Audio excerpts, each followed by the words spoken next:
안녕하세요. 정치를 품격 있게 풀어드리는 정치클래스TV의 심상만입니다. 오늘은 일본 여성들이 말하는 한일 엔터테인먼트의 결정적 차이란 제목의 일본 기사와 그 기사를 읽은 일본 네티즌 반응까지 살펴보겠습니다. 일본의 드라마와 음악에 없는 요소란 무엇인가? 한류를 좋아하는 여성들이 말하는 한일 엔터테인먼트의 결정적인 차이란? 코로나 팬데믹 속에서 폭발적인 인기를 끌고 있는 사랑의 불시착과 이태원 클래스, 그리고 지난해에 세기를 휩쓸었던 오징어 게임까지. 가만히 생각해보니 한국 드라마들만 화제가 되어 있습니다. 음악업계에도 그래미상 후보의 BTS와 유튜브 구독자 수가 전 세계에서 7천만 명이 넘는 블랙핑크 등 K-팝의 기세가 대단합니다. 이런 한류 엔터테인먼트는 일본에서도 팬층이 두텁고 특히 여성들에게서는 한국 드라마밖에 볼 수 없는 상태가 되어버렸다라는 이야기도 들을 수 있습니다. 이 칼럼은 몇 가지 요소를 설명하고 있는데 너무 길어서 요약 설명드리겠습니다. 2000년대 초반부터 4번의 한류 붐이 도래해 더 이상 붐이라는 단어는 어울리지 않는 것은 아닐까 싶을 정도로 인기가 정착한 한류 문화, 아이부터 나이 많은 어른까지 폭넓은 세대의 K-팝, 영화, 드라마, 소설에서 여성 팬들이 있습니다. 이런 한류 팬들에게 도대체 한류가 무엇이 매력인가에 대해 질문한 결과 몇 가지의 공통점이 드러났습니다. 첫 번째는 바로 여성들이 리얼하게 묘사되어 있고 성공한 모습이 동경의 대상이 됐다는 것입니다. 한국 드라마에는 사회생활의 요소가 자연스럽게 포함되어 있습니다. 서울과 부산의 사투리를 듣고 구분할 수 있을 정도로 한국 드라마에 푹 빠진 40대의 MC는 주인공이 좌절함과 동시에 우여곡절을 거쳐 자신을 성장시켜 멋진 사람과 만나는 설정이 많습니다. 어떤 일이 일어나도 맞서는 강한 여성이 묘사되고 있다고 분석합니다. MC는 또한 이렇게 말합니다. 임직원 등 중요한 직책에 배치된 여성이 많다라고 지적하며 남성들만 임직원에 배치되면 여성 시청자들로부터 불만이 나오기 때문이 아닐까라고 덧붙입니다. 53세 주부인 Y씨도 드라마에 나오는 여성이 성공한 모습이 같은 성별 입장에서 보면 좋다는 생각이 들어요. 제가 환상형 드라마라고 부르고 있는 반짝반짝 빛나는 연애 드라마의 캐릭터도 일본 드라마의 여성처럼 주위의 분위기에 휩쓸리지 않아요 라고 말합니다. Y씨는 10년 전부터 한국 드라마를 보기 시작했습니다.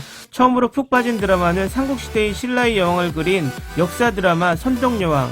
학창시절에는 역사에 취약했지만 정권전쟁을 그린 내용에 마음을 사로잡혔다고 말합니다.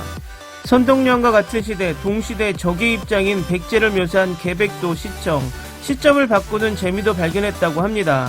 보는 것에 폭이 넓어져 갑니다. 한국 드라마의 장르는 일본에서 있을 수 없을 정도의 잔인한 호러 장르, 판타지 장르, 사회 드라마까지 있다며 넓은 폭도 매력이라고 말합니다. 게다가 짧아도 16화, 역사물이면 100화를 넘는 길이로 방송되기 때문에 평소에 불가능한 연애의 엇갈림도 그들의 이야기가 정성스럽게 묘사되기 때문에 납득이 가능하다고 분석합니다.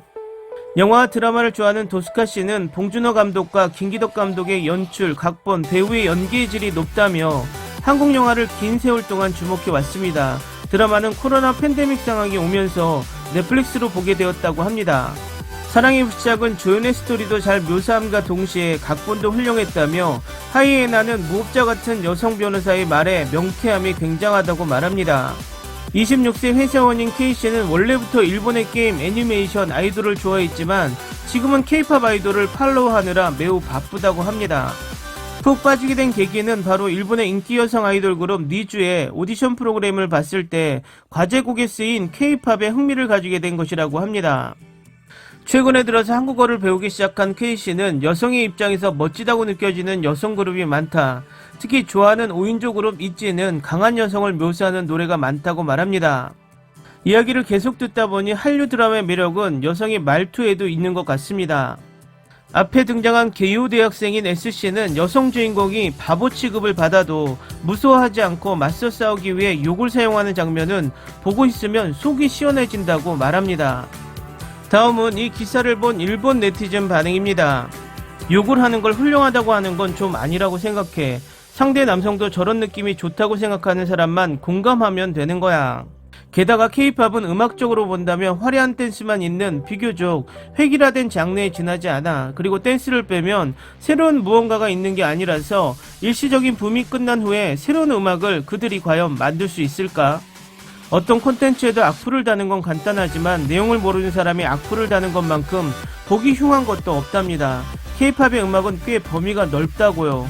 일본의 TV에서 보는 것들은 먼저 인상적인 댄스가 눈에 들어오겠지만 본인이 한번 본 것을 기준으로 다 아는 듯 쓰고 있네요. 댄스뿐만이라면 라디오나 스트리밍 서비스에서 이렇게 많은 사람들이 들을까요? 수많은 일본의 탑 아티스트들도 K-팝의 음악성의 재미에 대해 입을 모아 말하기 바쁘고 많은 서양 팝 가수들이 콜라보레이션도 하고 있다고요. 비판하려면 좀 더 폭넓은 시야로 보고 그리고 들은 후에 비판하는 게 좋겠네요. 획일적이고 새로움이 없는 콘텐츠라고 한다면 콜드플레이와 에드시런 등 영국과 미국의 수많은 천재 아티스트들은 도대체 왜 콜라보레이션을 하는 걸까요? 그것뿐만 아니라 서양 각국의 빌보드와 랭킹에 항상 높은 순위에 있어요. 최근 들어서 일본에서 그런 음악은 PPAP 이외에 따로 뭐 있었나요? 한국도 일본처럼 다양한 장르의 음악이 인기가 높아요. 단지 아이돌의 음악이 전 세계적으로 유명한 것 뿐이에요. 한국의 음악 랭킹을 보면 탑10 이내의 아이돌의 음악은 두세 개 뿐이죠. 나머지는 락, 발라드, 트로트, 힙합입니다. 취향의 문제지만 노래도 좋아요. 아무리 멋있다고 해서 노래를 못한다면 봐줄 수가 없어요. 이 댓글 단 사람 획일적인 댄스라고밖에 표현하지 못한 걸 봐서는 거의 K-팝을 듣지도 않고 보지도 않은 얄팍한 지식인 것을 알 수 있다. 당당하게 비판하려면 10곡 정도는 제대로 된 K-팝 동영상 등을 보고 나서 댓글을 남겨야 합니다. 그러나 숫자와 순위에 이상하리 많지 집착하는 이상한 팬들이 많은 탓에 빌보드에서도 미움받기 시작했죠. 실제로 빠른 시기에 사라질 겁니다. 성적 소비라고요. 저런 화려한 댄스는 일본에는 없어. 겨울연가 이전부터 한류 팬입니다. 한국 엔터테인먼트의 매력에 빠졌지만 최근 들어서 엔터테인먼트 기사를 보면 의문이 느껴져요. 개인적인 시점이지만 일본의 엔터테인먼트의 한때에는 성공한 여성도 잔인함도 에로티시즘도 폭력성도 언제나 있었어요. 한때 드라마에서도 꽤 긴 내용이 많았죠. 가수에서도 걸크러쉬계의 사람도 있었고요. 제가 볼 때 일본의 엔터테인먼트가 뒤처진 이유는 일본 사회 그리고 저희들 자신에게 있다고 생각해요.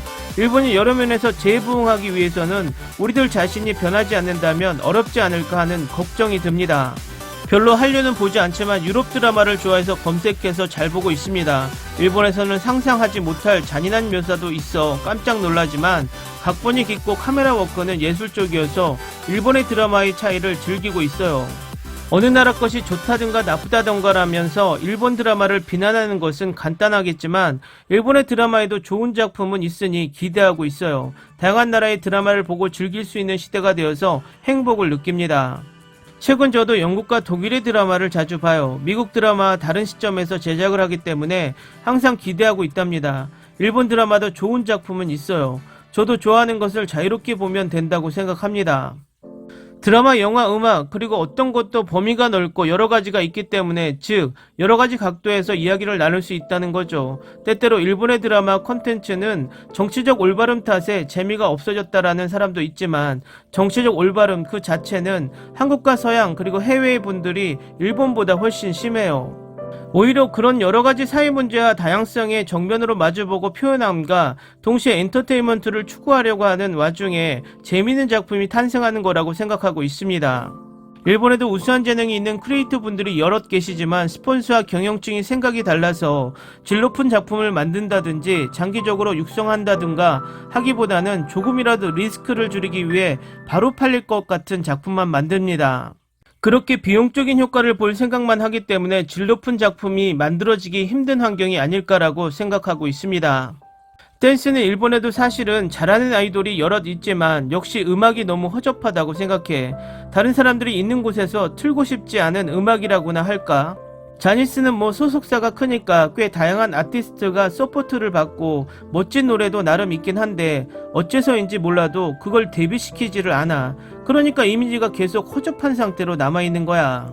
드라마, 영화도 참신한 내용의 작품도 종종 일본에서 만들어지는데도 일본은 신인의 실력을 늘리려고 하지도 않고 큰 제작사에서 신중하게 만든 참신함이 전혀 없는 작품에만 돈을 쓰고 있어. 어쨌든 보수적이고 모험을 하지 않아. 쿠도칸쿠로 시대에는 조금 언더그라운드 느낌이 나는 작품이 당당하게 메이저로 수출되었는데도 말이야. 일본과 한국 드라마의 차이 그냥 각본 차이예요. 각본이 전부야. 일본 드라마는 얕아. 부작수 때문일지도 모르지만 멍청하게 단순한 생각을 하는 사람들 뿐이고 뻔한 스토리를 전개하지 전혀 깊이도 철학도 미학도 없어. 만화 이하야. 연애 드라마도 그렇기 때문에 감정이입하기가 어려워. 한국 드라마는 귀족이나 기억상실과 같은 보통 있을 수 없는 전개가 많아서 싫어라고 말하는 사람들은 아마도 15년 전부터 겨울연가 부근에서 정보가 멈춰있다고 생각한다. 최근 5년간 한국 드라마의 진화는 그야말로 대단해. 아무렇지도 않았던 일상 속에서 열심히 사는 서민들의 삶을 그린 작품이라든지, 그리고 젊은이들의 힘든 삶 그대로를 주제로 한 작품 등 마음을 뒤흔드는 명작이 많아. 강한 여성을 묘사한 작품은 일본에도 있어. 그냥 전달하는 힘, 각본, 연출, 배우의 연기력이 약하다. 인물 묘사가 약하다. 상상력도 창의력도 약하다. 이것이 결정적인 차이라고 생각해. 진부한 내용의 대본이면 배우도 하기 힘들 거라고 생각한다고요. 천하의 유명한 배우여도 각본과 연출이 받쳐주지 않으면 그냥 평범한 삼류 배우로 보입니다. 그리고 배우는 각본과 연출가가 육성해 주었으면 좋겠어요. 일본은 그냥 배우가 연기를 너무 못해. 이 기사는 한국의 드라마 음악이 일본보다 위라고 이미 결정지은 후 덤비고 있지만 애초에 그게 틀렸다. 한국 영화를 일본에서 리메이크 써니, 일본 영화를 한국에서 리메이크 백야행. 결과는 말 안 해도 알겠죠네요. 특히 백야행은 더 이상 일본판이라고 말하면 안 될 정도의 수준, 그리고 훌륭함이에요. 저는 한류 드라마 K-팝을 좋아하지만 각국의 특기 분야가 있다고 생각해요. 일본은 애니메이션이려나? 애니메이션의 일본은 세계에 진출했잖아요. 댓글 반응 잘 보셨나요? 한류를 좋아하는 일본 여성들에게 왜 한류에 빠졌는지 묻는 기사에 일본 내두익의 댓글 괴리가 재미있습니다. 저는 댓글 중에서 재미있는 것이 K-드라마를 잘 안 보지만 한국은 안 좋아하지만 이런 식으로 앞에 전제를 깔고 대답하는 것이 재미있습니다. 그 이유는 안 좋아하고 안 보는데 왜 기사에 와서 댓글을 다는 것인지 이해하기 힘들기 때문입니다. 상식적으로 좋아하지 않고 보지 않는다면 기사에도 관심을 갖지 않고 잘 모르기 때문에 댓글을 달지 않는 것이 정상인데 말이죠. 결국 자신들도 관심을 가지고 보고 있다는 말을 반대로 하고 있지 않나 생각해 봅니다. 오늘은 여기까지 하겠습니다. 오늘도 생활 속 거리두기 꼭 실천합시다. 당신의 구독과 좋아요는 저에게 큰 힘이 됩니다. 항상 시청해주셔서 고맙습니다.